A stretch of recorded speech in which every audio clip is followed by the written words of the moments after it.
Hi everyone. तो चलिए आज का सेशन करते हैं शुरू। ठीक है। तो मैं अपनी पावर पॉइंट प्रेजेंटेशन कर लेता हूँ ऑन। और कैसे हो भाई आप लोग?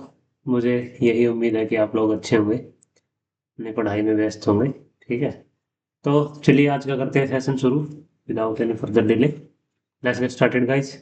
तो एमएस जो एमसीक्यू की हमने सीरीज चलाई हुई है, ठीक है, एमसीक्यू प्रैक्टिस की। तो उसमें आज हम आगे बढ़ते हैं और आज है पार्ट 5। ठीक है। और ये एमसीक्यू जैसे मैं अपनी हर क्लास में बोलता हूँ, ये जरूरी नहीं है कि यहाँ पर एनआईबी नोएडा लिखा हुआ है तो ये सिर्फ और सिर्फ एनआईबी नोएडा के लिए ही है। ये आप किसी भी एग्जाम के लिए देख रहे हो, ठीक है, कोई भी एग्जाम के लिए, जिस भी एग्जाम में आपको माइक्रोबायोलॉजी का सब्जेक्ट है, उसके लिए ये आपकी एमसीक्यू की जो ये सीरीज है आपके लिए इंपॉर्टेंट साबित होने वाली है। ठीक है। तो ऐसा नहीं है कि सिर्फ और सिर्फ ये एनआईबी का, एनआईबी तो मैंने इसलिए लिखा होगा क्योंकि एनआईबी का भाई आजकल एग्जाम आने वाला है। ठीक है। तो इसलिए क्योंकि आप इसको एम्स सीआरई के लिए भी देख सकते हो, if you are preparing for PGI के लिए अगर आप प्रिपेयर करो तो उसके कर सकते हो आप। ठीक है। केजीएमयू का अगर आप एग्जाम ऐसे PGI HSC triple SB ICMR CSIR, ठीक है, आईसीएआर, ठीक है, तो किसी के लिए भी आप देख सकते हो, सभी के लिए माइक्रोबायोलॉजी जिसमें सब्जेक्ट होता है सभी के लिए हेल्पफुल ये रहने वाला है कंटेंट। ठीक है। माइक्रोबायोलॉजी अभी हमारी चल रही है, साथ आने वाली वीडियोस में, आने वाली दिनों में हम बायोकेमिस्ट्री भी लेके आएंगे। ठीक है। बायोकेमिस्ट्री भी लेके आएंगे। अगर आप लोगों का कमेंट अच्छा रहा, आप लोगों का इसके ऊपर अच्छा रहा रिस्पॉन्स सीरीज के ऊपर, तो बायोकेमिस्ट्री भी लेके आएंगे, हिमैट भी लेके आएंगे। ठीक है। सब लेके आएंगे। बस आप लोगों को देखता हूँ मैं कि आप लोगों का रिस्पॉन्स कैसे रहते हैं। ठीक है। फॉर ऑल दो जो कि नए हैं इस चैनल पर, let me introduce first major, मेरा नाम है Chetan and I have done my BSc MLT. ठीक है। BSc MLT from PGI Chandigarh and this is my small channel, छोटा सा चैनल हमारा। तो चलिए शुरू करते हैं हमारा टॉपिक। तो ये कुछ मेरे बारे में है। ठीक है। फिर आपको बोल रहा हूँ, हर वीडियो में बोलता हूँ, these all are secondary, you are the primary one. ठीक है। ये सब सेकेंडरी है, पहुंच करके आप पढ़ सकते हो अपने आप। ठीक है। मैं ज़्यादा कुछ अपने बारे में नहीं बोलूँगा। ठीक है। तो आप चलिए आगे बढ़ते हैं। ये हार्वर्ड से मैंने कोर्स किया है यार, आप भी कर सकते हो आई थिंक। अब तो मुझे लगता है डेट चली गई है, मई तक था इसका। आप एक बार देख लेना गूगल पर डाल के कि ये एक्सटेंड हुआ है इनकी डेट या नहीं। ये मैंने तो फरवरी में ही कंप्लीट कर लिया था। ठीक है। हार्वर्ड मेडिकल स्कूल से। तो वही है, इस चैनल पर आपको सिर्फ और सिर्फ पढ़ाई ही नहीं मिलती, आपको यहाँ पर रिसर्च ओरिएंटेड अगर हो आप, ठीक है, रिसर्च ओरिएंटेड अगर हो तो आपको बहुत सारी चीज़ें यहाँ पर लर्न करने को मिलेगी। ठीक है। बहुत सारी चीज़ें आपको यहाँ पर, आपको बहुत सारी चीज़ें मिलेंगी लर्न करने के लिए। ठीक है। ये अमेरिकन पीआरए कैटेगरी 2.25 के मेरे को क्रेडिट मिले हैं। ठीक है। जो हार्वर्ड मेडिकल स्कूल का कंटिन्यूइंग एजुकेशन प्रोग्राम है उसके थ्रू ये कोर्स था। ठीक है। तो इसके साथ ही ये मेरी, मैं आपको बताया कि मैं थोड़ा रिसर्च में एंगेज हूँ। तो ये मेरा एक तरह से एक रिसर्च है जो मैंने अपनी प्रेजेंट करी थी, जो IAMM, जो नॉर्थ वेस्ट चैप्टर जो है, IAMM Indian association of medical microbiologist, तो नॉर्थ वेस्ट चैप्टर उसका हुआ था अभी एमएमसी अग्रोहा में। तो उससे रिलेटेड मैंने एक व्लॉग भी डाला, तो वो व्लॉग भी आप देख सकते हो if you really wants to grow और रियली वांट्स टू, अगर आपको थोड़ा और जानना है मेरे बारे में तो मेरी रिसर्च के बारे में, तो आप वो वीडियो देख सकते हो। उसमें मैंने व्लॉग बनाया है पूरा उसका कि कैसे कैसे मैं गया, क्या क्या चीज़ें मैंने वहाँ पे लर्न करी। वहाँ पे एक प्री कॉन्फ्रेंस वर्कशॉप भी हुई थी। ठीक है। जो नेशनल, जो आपका रिसर्च सेंटर ऑन इक्विन्स है ना, ठीक है, national research centre on इक्विन्स NRC. तो वहाँ पर वायरोलॉजी की लैब है, वहाँ पर वायरो की बड़ा अच्छी वहाँ पर प्री कॉन्फ्रेंस वर्कशॉप थी, तो वो भी मैंने अटेंड करी थी। तो उस वीडियो को आप देख सकते हो। बाकी ये मेरी रिसर्च है माइकोलॉजी एम्स बठिंडा की। ठीक है। तो ये हमारा पेपर था जो हमने पोस्टर वहाँ पर प्रेजेंट किया था। ठीक है। इस पोस्टर में अपना भी थोड़ा बहुत योगदान है भाई। ये सक्सेनिया वेसिफॉर्मिस का एक केस था जो कि हमने रिपोर्ट किया था अपनी लैब में, and this poster got first prize in conference. ठीक है। पोस्टर, ये इस पोस्टर को फर्स्ट प्राइज मिला था। तो ये भी मेरे लिए बड़ा प्राउड मोमेंट था यार। ठीक है। तो वही है, मैं बताता हूँ आपको, अगर आप रिसर्च ओरिएंटेड अगर आप पर्सन हो, ठीक है, रिसर्च ओरिएंटेड अगर आप पर्सन हो तो आपको बिल्कुल घबराने की जरूरत नहीं है। मैं खुद आगे बढ़ रहा हूँ, आप लोगों को भी आगे बढ़ाना है। ठीक है। माइक्रोबायोलॉजी का आगे लेके जाना है, मल्टी का आगे लेके जाना है। ठीक है। तो फर्दर बीच बीच में मैं आपसे इसके रिगार्डिंग बात करता रहूंगा। चलिए अपनी वीडियो पे मुद्दे पे आते हैं। क्वेश्चन नंबर फर्स्ट सर, बिल्कुल ही मैं देखो क्वेश्चन नंबर, हर वीडियो में अपना जो क्वेश्चन नंबर फर्स्ट है वो मैं बिल्कुल आसान रखता हूँ सभी के लिए। ठीक है। तो क्वेश्चन नंबर फर्स्ट है, एंटीबॉडी विच क्रॉस प्लेसेंटा, इनमें से कौन सी एंटीबॉडी है जो कि प्लेसेंटा को क्रॉस करती है? आप सभी को पता होगा, जब बेबी ऐसे ग्रो कर रहा होता है मदर के उसमें आपको पता है प्लेसेंटा से कनेक्टेड होता है ना, जैसे मदर और बेबी। तो प्लेसेंटा को कौन सी जो एंटीबॉडी है वो आपकी क्रॉस कर जाती है, डी कर जाती है, एम कर जाती है, जी कर जाती है, ए कर जाती है। तो इसका जो राइट आंसर वैसे सबको पता ही होगा, बहुत आसान क्वेश्चन है। इसका जो राइट आंसर हुआ है आईजीजी। आईजीजी क्रॉस कर जाती है प्लेसेंटा को, जिस वजह से क्या हो जाता है, इन्फेक्शन वगैरह होने के खतरे बढ़ जाते हैं। जैसे साइटोमेगालोवायरस इन्फेक्शन है, या जो जो आपने सुना होगा ना टॉर्च टेस्ट करते हैं हम। टॉर्च टेस्ट किसके लिए करते हैं? टोक्सोप्लाज्मा, ठीक है। और भी जो टॉर्च टॉर्च टेस्ट में जो टेस्ट इंक्लूड होते हैं वो आपको पता होना चाहिए। तो एंटीबॉडी जो कि आईजीएम है वो क्रॉस नहीं कर पाती, और आईजीजीएम वो क्रॉस कर जाती है, ठीक है। आईजीजीएम आईजीजीएम जो वो आपकी क्रॉस कर जाती है। तो इसमें कुछ ज़्यादा एक्सप्लेनेशन करने की मुझे नहीं लगता नीड है।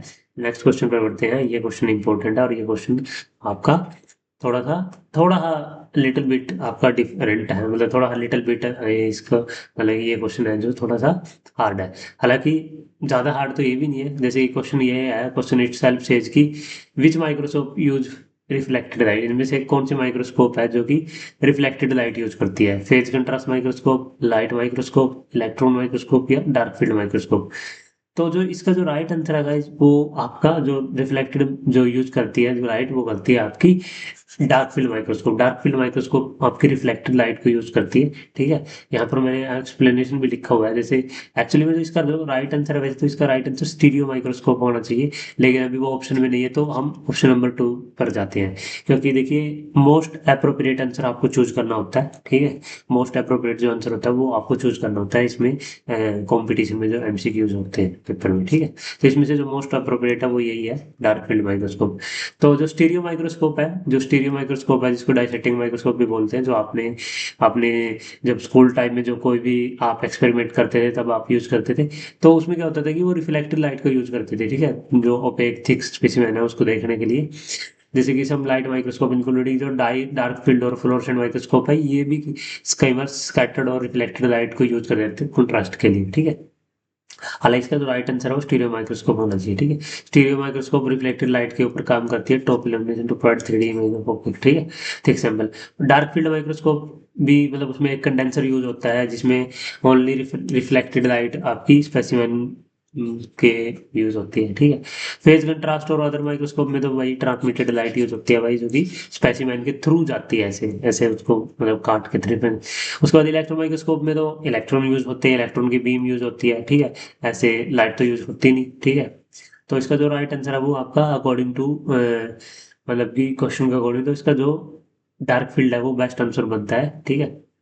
बिकॉज जो फंडामेंटल ऑपरेटिंग प्रिंसिपल है जो आपका डार्क फील्ड माइक्रोस्कोप, वो ये है कि ब्राइट जो ऑब्जेक्ट होती है वो डार्क बैकग्राउंड में से हमें चमकता हुआ दिखता है। जैसे कि आप जो क्रिप्टोकोकस न्यूफॉर्मेंस होता है, जो उसका आपने कैप्सूल आपने देखा होगा, जो इंडिया की प्रिपरेशन हम बनाते हैं डार्क फील्ड में, ठीक है। और किसके लिए यूज होती है? हालांकि इंडिया की प्रिपरेशन तो हम वो उसको हम डार्क फील्ड नहीं बोलेंगे, क्योंकि इंडिया की प्रिपरेशन तो हम लाइट माइक्रोस्कोप में देखते हैं। हम बात करते हैं डार्क फील्ड होती कहाँ पे यूज है। डार्क फील्ड माइक्रोस्कोप होती है सर आपकी ट्रैपोनिमा पैलिडम।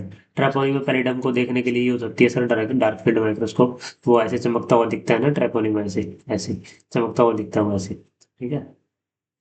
उसका जो वही है प्रिंसिपल, ये है कि ब्राइट ऑब्जेक्ट डार्क बैकग्राउंड में हमें दिखता है रिफ्लेक्टिंग लाइट की वजह से, ठीक है। जो अगर हम वही है, वही बार लाइन लिखी हुई है मैंने, ठीक है, तो आप ये पढ़ सकते हो। नेक्स्ट है सर वो है आपका ट्रू स्टेटमेंट। हाँ ये भी, ये देखो लेवल जो क्वेश्चन का कैसे बढ़ रहा है, लेवल क्वेश्चन का पहले आसान, फिर थोड़ा मुश्किल, फिर थोड़ा मुश्किल, फिर थोड़ा ऐसे ऐसे जैसे सीढ़ियाँ चढ़ते हैं हम। तो ऐसे ऐसे आपको आगे लेके जाऊंगा मैं, ऐसे नहीं कि पहले ही क्वेश्चन गूगली डाल दिया तो आपका जो कॉन्फिडेंस है वो यहाँ था और फिर वो यहाँ आ जाए, ठीक है, ऐसा कुछ नहीं करेंगे। तो इसमें से क्वेश्चन ये है, एक्सोटोक्सिन एंडोटोक्सिन आप लोगों ने पढ़े होंगे, ठीक है, एक्सोटोक्सिन, ठीक है, एक्सोटोक्सिन एंड एंडोटोक्सिन आपने पढ़े होंगे। अब इस जो क्लास है, आप इसका मोटिव यही है कि आपको इन डेप्थ जो इसकी जो डिटेल एक्सप्लेनेशन है वो मिले, ठीक है। ऐसा नहीं है कि बस क्वेश्चन पढ़ा, क्वेश्चन रटा और टिक कर दे ये आंसर इसका सही है और आगे बढ़ गया, ऐसा नहीं है भाई। अगर आप ऐसे पॉइंट ऑफ व्यू से यहाँ पर आए हो तो आपको बोलूंगा कि आपका वैसे भी बहुत सारा टाइम खराब होने वाला है, आप चले जाओ यहाँ से, ठीक है। तो अगर आप पढ़ने के पॉइंट ऑफ व्यू से आए हो, समझने के पॉइंट ऑफ व्यू से आए हो, तो आप यू आर मोस्ट वेलकम। तो क्वेश्चन ये है, ट्रू स्टेटमेंट बतानी है आपको एक्सोटोक्सिन के अकॉर्डिंग। एक्सोटोक्सिन के अकॉर्डिंग ट्रू स्टेटमेंट बता दी कि ऑप्शन ए है neutralize by antitoxin, less potent than endotoxin, pyrogenic है, produce by only by gram positive bacteria. तो इसका तो जैसे मैंने यहाँ पे एक्सप्लेनेशन भी लिखी हुई है मैंने, ठीक है। एक्सप्लेनेशन भी मैंने तो हाई यील्ड एक्सप्लेनेशन लिखी है भाई हमने, ठीक है। तो इसका जो राइट आंसर है वो है आपका न्यूट्रलाइज बाय एंटीटॉक्सिन, क्योंकि जो एक्सोटॉक्सिन है वो न्यूट्रलाइज हो जाता है, ठीक है। एंटीटॉक्सिन के मतलब जो जो आपका एक्सोटॉक्सिन है वो न्यूट्रलाइज हो जाता है, एंटीटॉक्सिन एंटीटॉक्सिन उसको न्यूट्रलाइज कर देते हैं, ठीक है। ये बिल्कुल ट्रू स्टेटमेंट है। एक्सप्लेनेशन में जैसे मैंने यहाँ पे ऐड भी किया है न्यूट्रलाइज बाय एंटीटॉक्सिन, ये बिल्कुल करेक्ट है। क्यों करेक्ट है सर? क्योंकि एक्सोटॉक्सिन जो होते हैं वो हाईली एंटीजेनिक प्रोटीन होते हैं जो कि स्टोमुलेट कर देते हैं एंटीबॉडी की फॉर्मेशन को, ठीक है। स्पेसिफिक एंटीबॉडी जैसे कि एंटीटॉक्सिन जिसको बोलते हैं, तो वो मतलब उसको उसके थ्रू ये न्यूट्रलाइज हो जाते हैं, ठीक है। जो एंटीटॉक्सिन है वो कहाँ बाइंड करता है? Antitoxin bind to and neutralize the toxin harmful effect, ठीक है। एंटीटॉक्सिन तो लेस पोटेंट देन एंटीटॉक्सिन, ये बिल्कुल मतलब कि गलत स्टेटमेंट है, क्योंकि जो एक्सोटॉक्सिन होते हैं वो मोस्ट लिथल होते हैं एज कम्पेयर टू एंडोटॉक्सिन, ठीक है। जैसे कि आप एग्जांपल भी मैंने यहाँ पे लिखा, बोtulinum जो टॉक्सिन होता है, बोtulinum जो टॉक्सिन होता है, ये मतलब कि इसके माइक्रोग्राम में भी चला जाए ना, जैसे they are generally much more toxic per microgram than endotoxin, ठीक है। एंडोटॉक्सिन के मुकाबले ये एक्सोटॉक्सिन ज्यादा लेथल लिथल होते हैं, ठीक है। जैसे कि बोtulinum टॉक्सिन ही क्लोस्ट्रिडियम बोtulinum जो कोज करता है, ठीक है। उसके बाद पायरोजेनिक, पायरोजेनिक का मतलब होता है मतलब कि पायरोजेनिक का मतलब यही होता है कि जो पायरोजेनिक यानी कि जो बुखार पैदा करने वाले जो सब्सटेंस होते हैं, तो ये जनरली जो एक्सोटॉक्सिन है वो जनरली मतलब पायरोजेनिक नहीं होते। जो एंडोटॉक्सिन होते हैं जो कि लाइपोपोलिसैकेराइड होते हैं, ठीक है, जो एलपीएस होते हैं, जो एंडोटॉक्सिन हमेशा लाइपोपोलिसैकेराइड होते हैं, वो हमेशा पायरोजेनिक होते हैं, ठीक है। एंडोटॉक्सिन जो होते हैं वो लाइपोपोलिसैकेराइड वो होते हैं पायरोजेनिक, मीनिंग कि वो फीवर को इंड्यूस करते हैं, बुखार को इंड्यूस करते हैं, मैंने बताया ना। पर जो फीवर इंड्यूसिंग होते हैं उनको बोलते हैं पायरोजेनिक।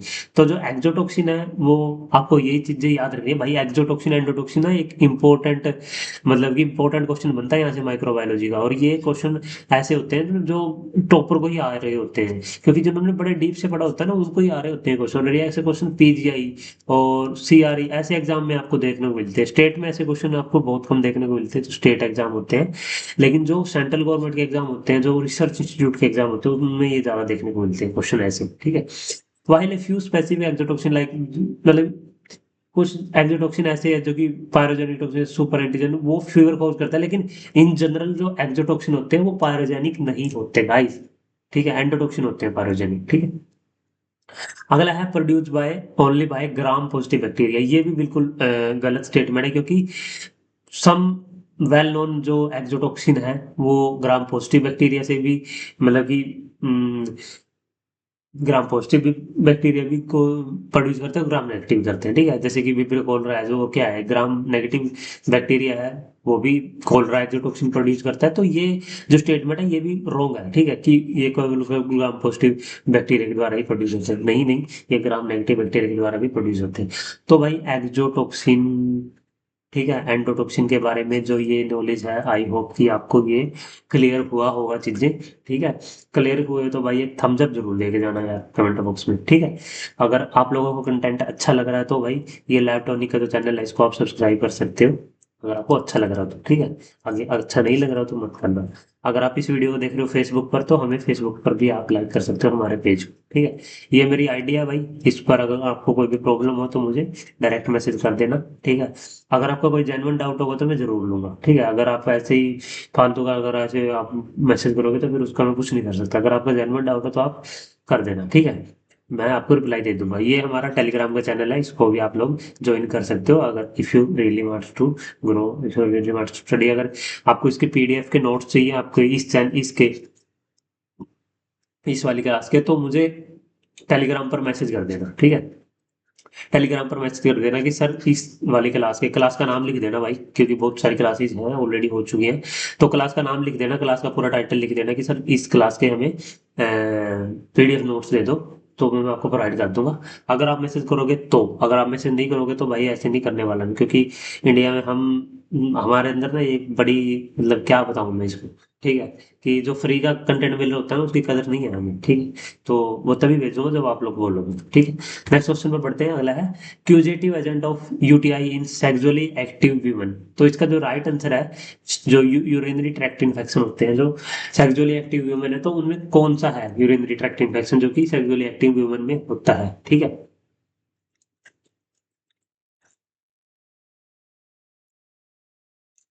तो जो क्यूजेटिव एजेंट है, ठीक है, यूटीआई का जो सेक्सुअली एक्टिव ह्यूमन है, तो उसमें कौन सा है, स्टेफ एपिडर्मिडाइटिस है, स्टेफाइलोकोकस ऑरियस है, या स्ट्रेप्टोकोकस विरिडेंस है, या स्टेफाइलोकोकस सेप्रोफिटिकस है। तो इसका जो राइट आंसर है वो गाइस वो आपका डी है, ठीक है। मैंने आगे एक्सप्लेनेशन, हाई एंड एक्सप्लेनेशन भी लिख के पहले इसमें ऑप्शन देख लो आप, सारे के सारे स्टेप वाले ऑप्शन दिए हुए थे, ठीक है। तो इसका जो राइट आंसर है वो है स्टेफ सेप्रोफिटिकस, इसका जो राइट आंसर है, जो कि यूटीआई कॉज करता है सेक्सुअली एक्टिव ह्यूमन में, ठीक है। स्टेफ सेप्रोफिटिकस, क्योंकि स्टेफ स्टेफ आपको पता है ग्राम पॉजिटिव बैक्टीरिया है, कोवलेंट एक्टिव है, ठीक है। कौन से में जिसमें बोलते हैं, ठीक है, कोलिनेट स्टेफ हो रही, ठीक है, स्टेफ ओरियस नहीं है, कोलिनेट स्टेफ अलग होगा, ठीक है। तो gram negative coagulant negative bacteria में, क्योंकि जो कि सेकंड मोस्ट, हाँ, जो कि सेकंड मोस्ट कॉमन कोज है भाई कम्युनिटी एक्वायर्ड जो अनकॉम्प्लिकेटेड यूटीआई होते हैं उसके लिए, ठीक है, सेक्सुअली एक्टिव ह्यूमन में, ठीक है। और इकोलाई सबसे ज्यादा कोज करता है, इकोलाई के बाद आपका है ये स्टेफ सैप्रोफिटिकस, ठीक है। ये कुछ की फैक्ट्स लिखे हुए हैं स्टेफ सैप्रोफिटिकस के बारे में, वो आपको याद रखने हैं एज ए, मतलब अगर आपका इंटरेस्ट है माइक्रो में। तो देखो इसको हनीमून सिस्टाइटिस, ऐसे अगर आपसे आ जाए ना कभी कि which bacteria will cause the honeymoon cystitis, तो हनीमून सिस्टाइटिस होता है वो आपका स्टेफ सैप्रोफिटिकस कोज करता है। तो ये क्वेश्चन भी आपका इंपॉर्टेंट यहाँ से बनता है। ऐसे शॉर्ट पूछ ले कोई which bacteria cause honeymoon cystitis, तो वो आपका स्टेफ सैप्रोफिटिकस कोज करता है। इसको हनीमून सिस्टाइटिस इसलिए बोलते हैं क्योंकि ये शॉर्टली जो सेक्सुअल इंटरकोर्स होता है उसके बाद ये सिस्टाइटिस होना शुरू हो जाता है, इन्फेक्शन, ठीक है। ये वही है कि 42% यूटीआई जो कि यंग वुमेन में होती है, जो 16 से 25 ईयर की एज होती है, उसका इसका डेमोग्राफिक ये पढ़ सकते हो आप। करेक्टरिस्टिक यही है कि जैसे स्टैफ एपिडर्मिडाइस है, स्टैफ जो स्टैफ सैप्रोफिटिकस है, ठीक है, अनलाइक स्टैफ एपिडर्मिडाइस, जो स्टैफ सैप्रोफिटिकस है वो रेजिस्टेंट होता है, ठीक है, नोवोबायोसिन से, जो कि आपकी हेल्प करती है इसके आइडेंटिफिकेशन में, ठीक है। नोवाबायोसिन से ये क्या होता है, रेजिस्टेंट होता है। और जो आपका स्टैफ एपिडर्मिडाइटिस है ये नोवाबायोसिन सेंसिटिव होता है। तो ये आपको याद रखना है, ये थोड़ा सा लेबोरेटरी पार्ट आ गया, ठीक है। जो स्टैफ सैप्रोफिटिकस होता है ये नोवाबायोसिन रेजिस्टेंट होता है, ठीक है। उसके बाद सिम्टम सर, फिर वही यूटीआई के जो सिम्टम होते हैं, डिसयूरिया हो गया, डिसयूरिया यानी कि पेनफुल यूरिनेशन या अर्जेंसी, ठीक है। जो इकोलाई होता है ओवर, मतलब कि मोस्टली जो यूटीआई कोज करता है वो कौन कर, ओवरऑल इकोलाई सबसे ज्यादा कोज करता है। जबकि जो स्टैफ सैप्रोफिटिकस है वो आपका जो सेक्सुअली एक्टिव फीमेल है उसमें ज्यादा इन्फेक्शन कोज करते हैं, ठीक है। Staph saprophyticus the key pathogen specifically associated with young sexually active female among the option provided, ठीक है। हालांकि इकोलाई भी यूटीआई आपका कोज करता है। तो ये था भाई स्टेप सेप्रोफिटिकस के बारे में इंपॉर्टेंट पॉइंट। अगर मैं और सारी चीजें बताने लगूँ स्टेफ के बारे में तो आप ये चीजें भी आप नोट कर लेना अपनी कॉपी में। स्टेफ के लिए सर आपसे अगर लेबोरेटरी में बात पूछेंगे, स्टेफ ओरियस के बारे में अगर आपसे पूछेंगे, तो स्टेफ ओरियस क्या होता है, येलो गोल्डन पिगमेंट प्रोड्यूस करता है, वहीं से तो इसका नाम आया है येलो गोल्डन पिगमेंट। कौन प्रोड्यूस करता है, स्टैफ को करता है सर। स्टैफ सर क्या होता है सर, कोकाई में पाया जाता है सर इसकी फॉर्म, ठीक है। और सर स्टैफ के बारे में सर मैनिडोल साल्ट अगर इसके लिए सर क्या है, सिलेक्टिव मीडिया है, ठीक है। लुडलाम्स मीडिया सर किसके लिए यूज होता है, लुडलाम्स मीडिया सर ये भी स्टैफ के लिए यूज होता है। तो ये एक्स्ट्रा पॉइंट है, इसको ऐड किया करो अपनी कॉपी में, ठीक है। और सर स्टैफ के बारे में सर एमएसए बता दिया, मैनिसोल साल्ट अगर, मिल्क साल्ट अगर, ठीक है। मिल्क साल्ट अगर भी किसके लिए यूज होती है, आपकी स्टाफ के लिए यूज होती है। और भाई और क्या चीज रहता है, एमएससी का कलर आपसे अगर आपसे पूछेगा तो वो क्या होता है, थोड़ा रेडिश रेडिश सा होता है ना, बाद में फिर क्या हो जाता है, येलो में चेंज कर जाता है, ठीक है। कुछ रेडिश रेडिश सा कलर होता है, मतलब थोड़ा रेडिश सा, पिंकिश तो नहीं बोलूंगा, रेडिश सा होता है, वो बाद में येलो में चेंज कर जाता है, ठीक है, अगर आपका स्टैफ ओरियस होता है तो ये आप याद रख सकते हो। और क्या स्टैफ के बारे में ये आपको पता ही होना चाहिए, स्टैफ सेप्रोफिटिकस क्या कुछ कहता है। स्टैफ एपिडर्मिडाइटिस के बारे में आपको याद याद रखने की, स्टैफ जो एपिडर्मिडाइटिस है, एपिडर्मिडाइटिस है, उसका जो दूसरा नाम है वो है स्टैफ एल्बस, ठीक है। स्टैफ एल्बस के नाम से भी इसको जानते हैं, ठीक है। स्टैफ एल्बस, ठीक है, स्टैफ एल्बस के नाम से भी इसको जानते हैं, ठीक है। ये क्या सी कॉलोनी प्रोड्यूस करता है, ये आपकी व्हाइट कलर की कॉलोनी प्रोड्यूस करता है स्टैफ एल्बस, ठीक है। एल्बस नाम ही वहीं से आया, जो एल्बाइनो, जो आपने टर्म सुनी होगी, एल्बाइनो किसके लिए यूज करते हैं, जो व्हाइट व्हाइट स्विस एल्बाइनो माइस आपने सुना होगा, ठीक है। तो ऐसे कोरिलेट किया करो माइक्रोबायोलॉजी को, तभी आप लोग ज्यादा सीख पाओगे। ठीक है, नेक्स्ट है वो है विच। हाँ भाई, माइको किसी क्वेश्चन, आप देखो कैसे अपना, मतलब आपने एक चीज नोट करी, ऐसे ऐसे ऐसे बढ़ा रहा हूँ मैं, देखो ऐसे बढ़ा रहा हूँ मैं, ऐसे मतलब ऐसे ऐसे आपका बढ़ रहा है लेवल, ठीक है, ऐसे ऊपर की तरफ बिल्कुल बेसिक से शुरुआत करके ऐसे ऐसे ऊपर लेके जाऊंगा। माइकोलॉजी का इंपॉर्टेंट क्वेश्चन है भाई, क्योंकि माइकोलॉजी हमारा फेवरेट सब्जेक्ट है। मेरी पहली जो भी माइकोलॉजी में लगी थी, ठीक है। और माइकोलॉजी का ही वो मेरा रिसर्च प्रोजेक्ट, मतलब रिसर्च का टॉपिक था वो। और माइकोलॉजी का ही वो पोस्टर का टॉपिक था। ठीक है, माइको में मेरे को यार काम करते हुए काफी टाइम हो गया, 3 साल के करीब हो गया। और यहाँ पे माइको में मैंने बहुत सारी चीजें यहाँ पर डेवलप कर दी है एम्स में, ठीक है। तो माइको का भाई मेहनत कर रहे हैं यार, बहुत सारी चीजें सीखने को मिल रही है, अभी भी बहुत सारी चीजों पे हम वर्क कर रहे हैं। अगर आप मेरे साथ रिसर्च ओरिएंटेड अगर आप हो, मेरे साथ जुड़ना चाहते हो, तो लिंक्डइन की आईडी, ठीक है, लिंक्डइन की आईडी आपको मिल जाएगी, तो लिंक्डइन पर आप मेरे साथ कनेक्ट कर सकते हो, ठीक है। लिंक्डइन की आईडी मैंने अपने डिस्क्रिप्शन बॉक्स में दे रखी है, वहाँ जाकर आप मुझे जाकर फॉलो कर सकते हो, कनेक्ट कर सकते हो मेरे साथ। अगर आप मेरे साथ कनेक्ट करना चाहते हो तो मुझे भी अच्छा लगेगा, मुझे भी बहुत सारी चीजें सीखने को मिलती है नई नई, ठीक है। तो टीनिया पेडिस, हाँ, जो टीनिया पेडिस है वो कौन सा, मतलब कि कौन से डिजीज कोज करती, मैं टीनिया पेडिस एक तो एक डिजीज का नाम है ना। तो टीनिया पेडिस है जो, वो कौन सी फंगस प्रोड्यूस करती है, माइक्रोस्पोरम प्रोड्यूस करती है, रूब्रम प्रोड्यूस करती है, या ट्राइकोफाइटन शोलोनी यूज करती है, जो भी है नाम, मेरे को प्रोनाउंसिएशन थोड़ी सी गड़बड़ है मेरी, ठीक है। या आपको, या डेरोफाइटन फ्लोकसम करती है, बताइए। ये भाई गूगली क्वेश्चन है, ठीक है। माइको से ऐसे क्वेश्चन आते हैं। तो माइको, क्योंकि माइको को सब लोग अवॉइड करते हैं माइको को पढ़ना, क्योंकि नाम ही इतने खतरनाक खतरनाक है। एक नाम बताऊं आपको, एक नाम बताऊं आपको, इम्पोर्टेंट, आपने पता नहीं सुना नहीं होगा। क्लैडोफिया एलोफोरा बेंटियाना, नाम सुने? क्लैडोफिया एलोफोरा, क्लैडोफिया एलोफोरा बेंटियाना, नाम सुने? ये पता क्या खोज करता है? ये खोज करता है क्रोमोब्लास्टोमाइकोसिस। क्रोमोब्लास्टोमाइकोसिस खोज करता है भाई, ये आजकल मेरा यही मेन फोकस है। एक केस मिला है, उसके ऊपर हम वर्क कर रहे हैं, देखते हैं अगर उसमें कुछ देखने को मिलता है क्रोमोब्लास्टोमाइकोसिस में, ठीक है। तो भाई जो टीनिया पेडिस है, जो इसका जो राइट आंसर है वो तो मैं आपको बता देता हूँ, जो टीनिया पेडिस है वो ट्राइकोफाइटन रूब्रम कोच करती है, ठीक है। ट्राइकोफाइटन रूब्रम है जो ये टीनिया पेडिस कोच करती है। तो इसका जो राइट आंसर है, अब थोड़ी सी और एक्स्ट्रा चर्चा कर लेते हैं माइको की। तो माइको की चर्चा सर, खाली स्लाइड पड़ी हुई है तो कर ही लेते हैं, ठीक है। माइको में सर एक तो आपको याद रखना है कि कौन सा मीडिया यूज होता है। मीडिया बताऊँ कौन से यूज होता है माइको में? एसडीए करते हैं भाई हम यूज, ठीक है। हम पीडीए यूज करते हैं सर, ठीक है। हम भाई, मैं आपको सारे मीडिया लिखवा देता हूँ माइको के।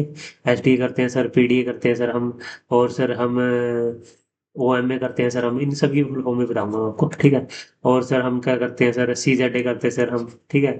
और कौन से करते हैं सर हम, एमई करते हैं सर हम, ठीक है। और कौन से करते हैं सर माइकोलॉजी में मीडिया सर हम यूज, ओएमए हो गया, पीडीए हो गया, सीजेडए हो गया, एमई हो गया, और सर आरबी करते हैं सर हम, रोज बंगाल, ठीक है। और सर और कौन सा मीडिया हो गया सर, और बहुत सारे मीडिया है यार। डलमा प्लेट के लिए यूज करते हैं ना, CME, जो कॉर्मी लगा रहा है, CME, कॉर्मी लगा विद ट्वीन 80, ठीक है। ये भाई यूज करते हैं हम, और भी बहुत मीडिया है यार, ठीक है, और भी बहुत मीडिया है। तो इन सब के नाम मैं लिखा देता हूँ, ये तो आपको पता ही होगा, सेब्रोड डेक्सट्रोज वगैरह, ठीक है। सेब्राउड डेक्सट्रोज अगार, ठीक है, ये तो आपको पता ही होगा। पीडीए क्या है सर? पोटैटो डेक्सट्रोज अगार। ये भाई एक्स्ट्रा पॉइंट है, ये आप नोट कर सकते हैं। ओएम में क्या सर, ये सारे स्पोरुलेटिंग मीडिया है एचडी को छोड़ के, ठीक है। ओएम में क्या सर, ये है सर हमारा ओट मील अगार, ओट मील अगार। और एक तो भूल ही गया मैं, बर्ड सीड अगार, BSC जिसको बोलते हैं, ठीक है। सीजेड क्या है सर? सीजे पैक डॉग्स अगार, ठीक है। सीजे, सीजे पैक डॉग्स अगार, ठीक है, सीजे पैक डॉग्स अगार। नाम अभी लिख नहीं रहा मैं। माल्ट एक्सट्रैक्ट अगार, एमई होता है माल्ट एक्सट्रैक्ट अगार। हालांकि इतना डीप नहीं पूछेगा लेकिन फिर भी मैं, आरबी क्या है? रोज बंगाल अगार, रोज बंगाल अगार। सीएम में क्या सर? सीएम में है सर कॉर्न मिल अगार, कॉर्न मिल अगार। बीएस से क्या सर? बर्ड सीड अगार। और भी बहुत सारे मीडिया है भाई, अगर मैं आपको बताना चाहूँ तो पूरी स्लाइड बात जाएगी, ठीक है। क्योंकि हम जो यूज करते हैं मैं बता रहा हूँ ना, एक होती है BSI, ये तो बैक्टीरिया में यूज होती है, ब्रेन हर्टिंग अगार।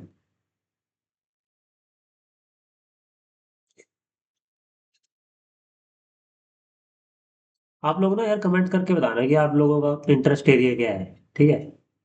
इंटरेस्ट एरिया बताना मेरे को एक बार। ठीक है, एक बार ये देख लो, स्लाइडें सही चल भी रही है। स्लाइडें देखो, हाँ सही चल रहा है भाई, बीच बीच में चेक करना पड़ता है। ठीक है। हाँ, तो मैं बात कर रहा था माइकोलॉजी की, ठीक है। ब्रेन हार्ट इन्फ्यूजन अगर, और सर, और अरे भाई, और कौन सा, और क्या क्या यूज करते हैं सर हम? और क्या पूछेगा आपसे माइको से रिलेटेड, तो मैं भाई पूरा आपके 2-3 घंटे का सेशन ले सकता हूँ अगर आप बोलोगे तो, ठीक है। और क्या यूज करते हैं सर हम माइको में सर? माइको में सर और मीडिया तो बस यही है यार, और तो क्या ही है जो, अगर और मिलेगा तो मैं अभी याद नहीं आ रहा मुझे, ठीक है। आपसे ड्रग ड्रग ऑफ चॉइस पूछ लेते हैं, ठीक है। ड्रग ऑफ एंटी फंगल पूछ लेते हैं, जैसे कि एस्परजिलोसिस के लिए जिलोसिस के लिए आपसे इस कॉमन ड्रग ऑफ चॉइस पूछ लेंगे, तो वो है वोरिकोनाजोल, ठीक है। वोरिकोनाजोल, बहुत सारी एंटी फंगल ड्रग होती है। मैंने एएमआर में काम किया है, पीजीआई में एएमआर प्रोजेक्ट चलता है ना, एंटी माइक्रोबियल रेजिस्टेंस का। डब्ल्यूएचओ का सेंटर है ना पीजीआई में, तो उस डब्ल्यूएचओ के सेंटर में मैंने काम किया है एएमआर प्रोजेक्ट में। और क्या पूछेंगे सर? कैंडिडा के लिए सर क्या पूछेंगे सर? कैंडिडा के लिए सर इकाइनो कैंडिड्स सर, ठीक है। इकाइनो कैंडीन्स, ठीक है। इकोनो कैंडीन्स है, वो ड्रग ऑफ चॉइस है, ठीक है। तो यही है भाई। आप लाइपोजोमल, जो लाइपोजोमल एम्फोटेसिन भी है, वो किसके लिए यूज करते हैं? लाइपोजोमल एम्फोटेसिन भी सर हम म्यूकर के लिए यूज करते हैं सर, म्यूकर माइकोसिस के लिए सर, ठीक है। तो ये माइको के ये इंपॉर्टेंट है भाई, ये आप पढ़ सकते हो अपना, ठीक है। लाइपोसोम एम्फोटेरिसिन भी सर हम म्यूकोरमाइकोसिस के लिए यूज करते हैं। तो बहुत सारी चीजें हैं, आप किसी और भी इसका स्क्रीनशॉट ले सकते हो आप, ठीक है। नेक्स्ट है सर, अगला है सर, देखो मैंने ना हर एक सब्जेक्ट का इसमें ऐड किया भाई। वायरो का भी ऐड किया है, ठीक है। माइक्रो का मतलब माइको का भी ऐड कर दिया है क्वेश्चन। तो ऐसे जब सेशन होते हैं ना, तो ऐसे सेशन में हमें ज्यादा मजा आता है। तो जो मम्प्स का इन्फेक्शन होता है ना सर, वो मतलब इंक्यूबेशन पीरियड पूछा है मम्प्स के इन्फेक्शन का। तो इसका जो राइट आंसर है, देखो ऐसे क्वेश्चन ना, अगर आप आपको नहीं आते तो आप इसको छोड़ भी सकते हो, ऐसे सारे क्वेश्चन अटेम्प्ट करने नहीं होते एग्जाम में। आपको पता है जब मेरी ये जॉब लगी थी, तो मैंने भाई बहुत सारे क्वेश्चन छोड़े भी थे, तब जाके मुझे जॉब मिली है। क्योंकि अगर मैं उन क्वेश्चन को अटेम्प्ट कर देता तो मेरे नेगेटिव हो जाते, तो मेरा रैंक पीछे चला जाता। क्योंकि दो ही पोस्ट थी, ठीक है, दो पोस्ट ही थी, और उसमें इतना सारा ऑल इंडिया लेवल का कंपटीशन था, ठीक है। तो वही है कि सारे क्वेश्चन अटेम्प्ट नहीं करने होते, कुछ छोड़ने भी होते हैं। अगर आपको सारे आ रहे हो तो फिर सारे अटेम्प्ट करो भाई, ठीक है। तो मम्प्स का जो इंक्यूबेशन पीरियड होता है वो आपका 12 से 24 होता है, वैसे तो 12 से 25 होता है, ठीक है। लेकिन अब 25 इसमें दिया नहीं हुआ, तो हमारा मोस्ट अप्रोप्रिएट जो आंसर है वो आपका 12 से 24 दिन होता है, मम्प्स का जो इन्फेक्शन होता है उसका जो इंक्यूबेशन पीरियड होता है, ठीक है। इंक्यूबेशन पीरियड तो आपको पता ही होगा क्या होता है, जब जब से इन्फेक्ट करता है वायरस, और जो आपके सिम्टम्स जब से तक आने हैं उस टाइम पे इंक्यूबेशन पीरियड होता है। बाकी मम्प्स के बारे में सर और क्या याद रख सकते हो सर? एमएमआर वैक्सीन आपने सुना होगा, मीजल्स मम्प्स रूबेला, ठीक है। एमएमआर वैक्सीन के बारे में आपने सुना होगा, ठीक है। मीजल्स मम्प्स रूबेला, ठीक है।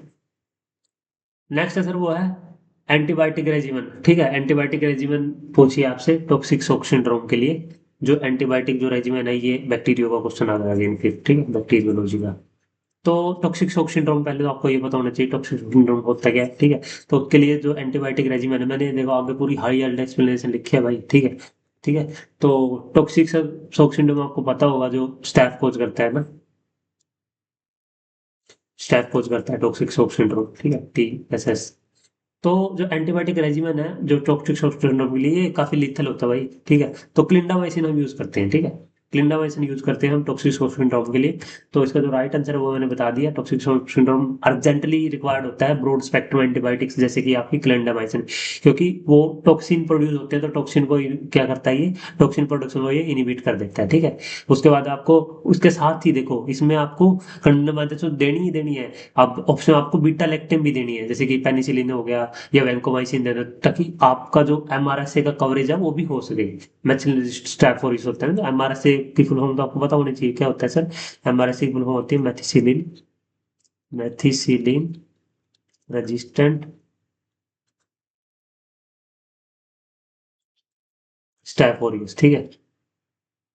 तो मैथिसिलिन रेजिस्टेंट स्टैफोरियस के लिए हम ये यूज करते हैं सर टॉक्सिक शॉक सिंड्रोम, मतलब एमआरएसए को, एमआरएसए की कवरेज को पूरा करने के लिए। तो उसमें हम बीटा लैक्टम भी ऐड करते हैं, जैसे कि पेनिसिलिन, ठीक है। स्ट्रेप्टोमाइसिन एक फर्स्ट लाइन एजेंट नहीं है, but cephalosporin are also use selectively, ठीक है।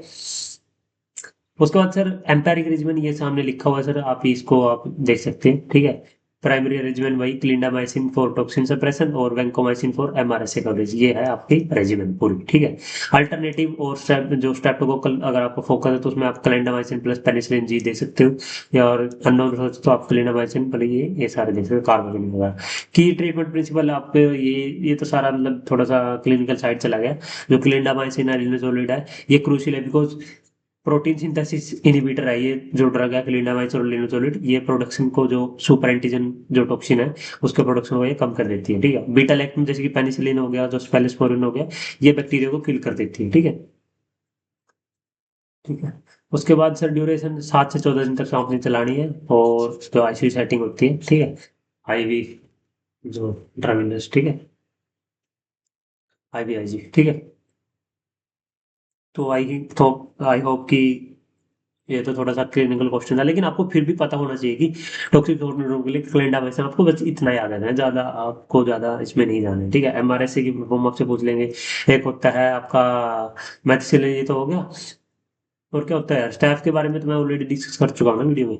तो नेक्स्ट है वो आपका क्वेश्चन नंबर 9, वो है आपका इम्यूनो से, इम्यूनोलॉजी से। क्वेश्चन क्या है सर इम्यूनोलॉजी से, वो है आपका एडजुवेंट। आपको पता होगा वैक्सीन प्रोडक्शन, जो को पता होगा वैक्सीन प्रोडक्शन का, तो उसमें एक एडजुवेंट होता है। तो एडजुवेंट का फंक्शन क्या होता है, आपसे ये पूछा है एडजुवेंट का, ठीक है। वैक्सीन में एडजुवेंट का फंक्शन क्या होता है, तो एडजुवेंट का फंक्शन होता है, वो होता है आपका इम्यूनोजेनिसिटी को इन्हांस करना, ठीक है। इम्यूनोजेनिसिटी को इन्हांस करना, तो इसका राइट आंसर वो आपका बी है। ए है सेल्फ लाइफ, किसी का नाम सी है। अब आपने खुद से ना क्या किया करो, मैं जैसे आंसर बता देता हूँ ना, तो मेरे आंसर बताने से पहले आप खुद से इसको क्या कर लिया करो, आप खुद से अपना जो भी आंसर है उसको सोच लिया करो। तो सर एडवेट का जो फंक्शन है वो आपको इम्यूनोजेनिसिटी को एनहांस करना होता है सर, ठीक है। बाकी इम्यूनो से और क्या पूछेंगे यार, वैक्सीन आपको पता ही होगा यार, टीबी के लिए कौन सी वैक्सीन यूज होती है, ठीक है। टीबी के लिए कौन सी वैक्सीन यूज होती है सर, ये आपको पता ही होगा। उसके बाद वैक्सीन एमएमआर मैंने बता ही दिया आपको, ठीक है। एमएमआर मैंने बता ही दिया, और क्या पता होना चाहिए वैक्सीन, वैसे तो बहुत बड़ा सब्जेक्ट बन जाता है ये, ठीक है। तो ये आपको पता होना चाहिए। नेक्स्ट है वो है आपका वायरस से क्वेश्चन। वायरस से क्या क्वेश्चन है सर वायरोलॉजी का, कोरोना वायरस के अरे, मैंने पहले ही आंसर बता दिया आपको यार, ठीक है। तो सार्स जो सार्स है वो क्या है, एक सीवियर एक्यूट रेस्पिरेटरी में आपको, ये आपको कौन सा है, ठीक है। तो कोरोना वायरस है, मैंने इसका आंसर पहले बता दिया, तो सार्स कोव 2 आपने सुना होगा, ठीक है। सार्स कोव 2 आपने पढ़ा होगा, ठीक है, सार्स कोरोना वायरस। तो इसका जो राइट आंसर है वो आपका बी है, मैंने बता ही दिया। जो सार्स कोव 1 है, सार्स कोव 2 आपने पढ़ा होगा, ये सारा के सारे कोरोना विरिडी आती है, ठीक है। ये सिंगल स्ट्रैंडेड आरएनए वायरस है, जो कि जिसकी क्राउन शेप होती है, ऐसे क्राउन। कोरोना का मतलब भी यही होता है ना, एक्चुअली में कोरोना का मतलब ही यही होता है, जैसे जो सन रेज होती है, जैसे सन होते हैं ना, सन, जो सन ऐसे वो रेडिएशन, ऐसे इसको बोलते हैं कोरोना, ठीक है। इसको कोरोना बोलते हैं, तो ये क्राउन शेप होता है, माइक्रोस्कोप में क्राउन शेप दिखता है कोरोना वायरस, तो वहीं से इसका ऐसे नाम पड़ा है, ठीक है। मतलब ऐसे रेडिएटिंग, या आपने देखा होगा कि मतलब कि अपने हिंदू देवी देवताओं के पीछे ऐसे एक कोरोना टाइप बना होता है, वो पूरा मतलब ऐसे रेडिएशन से निकल रही होती है, तो उसका मतलब कोरोना, कोरोना का मतलब ये होता है, ठीक है। तो भाई आज की वीडियो आई थिंक यहीं तक थी। तो आई होप कि आपको अच्छा लगा होगा, अगर आपको वीडियो अच्छी लगे हो तो चैनल को भाई सब्सक्राइब कर लेना भाई, ठीक है। अगर चैनल पर नए हो तो सब्सक्राइब कर लेना, ठीक है। अगर फिर भी अगर आपको कोई डाउट हो तो मुझे मैसेज कर देना जी, ठीक है। इंस्टाग्राम पर मुझे मैसेज कर देना, तो वहाँ पर आपके सारे के सारे डाउट मैं आपके ले लूँगा, ठीक है। इंस्टाग्राम पर मैसेज कर देना। अगर आप मेरे से एकेडमिकली अगर आप मेरे से जुड़ना चाहते हो, ठीक है, एकेडमिकली अगर आप मेरे से जुड़ना चाहते हो तो आप मुझे लिंक्डइन पर मैसेज कर देना, ठीक है। लिंक्डइन पर आप मुझे मैसेज कर दोगे तो मैं आपको मतलब आप मेरे से कनेक्ट कर सकते हो, आप मुझे फॉलो कर सकते हो लिंक्डइन पर, ठीक है। तो वहाँ जाकर आप मुझे फॉलो कर सकते हो। तो अच्छा लगा आपके साथ आज वीडियो बना के, ठीक है। शेयर कर दीजिए, ठीक है। इसको शेयर कर दीजिए भाई वीडियो, अगर आपको अच्छी लगी हो तो, ठीक है। लाइक कर दीजिए यार, बस इतना बोल, अब एंड में बोलता हूँ मैं सभी चीज़ें, ठीक है। लाइक कर दीजिए अगर आप अभी तक वीडियो में बने हुए हो तो, ठीक है। बाकी और क्या बताऊँ आपसे, लाइक कर दो, शेयर कर दो, सब्सक्राइब कर लो चैनल को, सब्सक्राइब कर लो भाई, अगर चैनल पर नए हो तो सब्सक्राइब कर लो, ठीक है। कोई भी क्वेरी हो तो आप इंस्टा पर मैसेज कर देना। बाकी भाई आपको बहुत सारी मतलब ये हर एक वीडियो में बोलता हूँ आपको कि एक मैंने कोट पढ़ा था, हार्ट बीट जो hard work beats talent man, talent doesn't hard work, ठीक है। तो आपको ये स्टेटमेंट हमेशा याद रखनी है कि अगर आप लोग हार्ड वर्किंग हो तो आपको आज नहीं तो कल सफलता जरूर मिलेगी गाइस। ये जो शख्स आपके सामने बैठा है ना, ये मतलब कि बहुत बार गिरा है, बहुत बार उठा है और अभी भी चल ही रहा है, क्योंकि हमारे चैनल की थीम ही ये है, ठीक है। हमारे चैनल की थीम ही ये है, ठीक है। गिरना, उठना, गिरना फिर उठना, फिर गिरना फिर उठना, इसी जी की तरह से चलता रहता है, ठीक है। अगर यार लाइफ में अगर उतार चढ़ाव ही ना होंगे तो फिर हमें कैसे पता लगेगा कि वी आर लिविंग और नॉट, ठीक है। तो आपको ये सब चीजें याद रखनी है। बाकी आप लोगों का प्यार हमारे साथ बना ही हुआ है, ठीक है। मैं अपनी शेयरिंग मतलब मैं अपनी जो शेयर करता रहता हूँ आपसे अपनी जो रिसर्च का एक्सपीरियंस है। अभी मैं आपको पता है मैं अभी मोहाली गया था अभी, और वहाँ पर मैं एक वर्कशॉप में मैं गया था वहाँ पर। वर्कशॉप किसकी थी आपको बताया दो, इंटेलेक्चुअल प्रॉपर्टी जो राइट्स होते हैं, जो आईपीआर होता है, उसकी वर्कशॉप थी। जो आपने आपने लिटिल बिट सुना होगा, एक जो पेटेंट ऑफिस होता है, ठीक है। कोई भी अगर आपको पेटेंट करवानी तो आपको पेटेंट ऑफिस में आपकी एप्लीकेशन देनी होती है, तो पेटेंट ऑफिस में से उसको तो एक्चुअली ये पेटेंट की ही थी वर्कशॉप, ठीक है। तो अगर आपको ऐसी वर्कशॉप के बारे में जानना है, ऐसी ऐसी चीज़ों को जानना है, तो आप मुझे जस्ट मैसेज कर दिया करो ऐसे टेलीग्राम पर, ठीक है। टेलीग्राम पर मैसेज करोगे तो तभी मैं आपको ये सारी चीज़ें शेयर करूंगा टेलीग्राम पर। अगर आप लोग इंटरेस्टेड होगे तो भी शेयर करूंगा ना, अगर आप इंटरेस्टेड ही नहीं होगे तो मैं कैसे शेयर करूंगा। तो मैं तभी आपके साथ शेयर करूँ जब आप लोग मैसेज करो, टाइप कर दिया करो ना। टेलीग्राम ग्रुप बनाए इसलिए कि आप कोई आपकी क्वेरी हो वो डालो, ठीक है। अगर आप बोलोगे तो मैं शेयर करना शुरू कर दूंगा, कि क्योंकि मैं बहुत सारी वर्कशॉप अटेंड करता रहता हूँ। मैंने अभी आईपीआर की तो बहुत अच्छी थी यार, मतलब वहाँ इतनी अच्छी अच्छी फैकल्टी आई हुई थी, काफ़ी लोगों से कनेक्ट करने का मौका मिला मुझे। और अभी माइक्रोबायोलॉजी की कॉन्फ्रेंस है वो मैंने अटेंड करी थी, इससे पहले पैथोलॉजी की वर्कशॉप है मैंने अटेंड करी थी। तो मैं थोड़ा सा लिटिल बिट रिसर्च में भी ओरिएंटेड हूँ, ठीक है। तो आपसे मिलते हैं एक न्यू वीडियो में, तब तक के लिए नमस्कार दोस्तों, ठीक है। हमें इंडिया को आगे लेके जाना है, ठीक है। आप लोगों का साथ मुझे चाहिए, ठीक है। और मुझे भाई युद्ध में, ये सभी के सभी कुरुक्षेत्र में मुझे अर्जुन की रिक्वायरमेंट है, ठीक है। पीठ दिखाने वाले नहीं चाहिए। तो मेरे अर्जुनों, अपनी धनुष बाण को उठाओ और करो युद्ध की तैयारी, ठीक है। तो मिलते हैं किसी नए वीडियो में किसी नए टॉपिक के साथ, तब तक के लिए नमस्कार, सलाम, सत श्री अकाल, जय हिंद दोस्तों।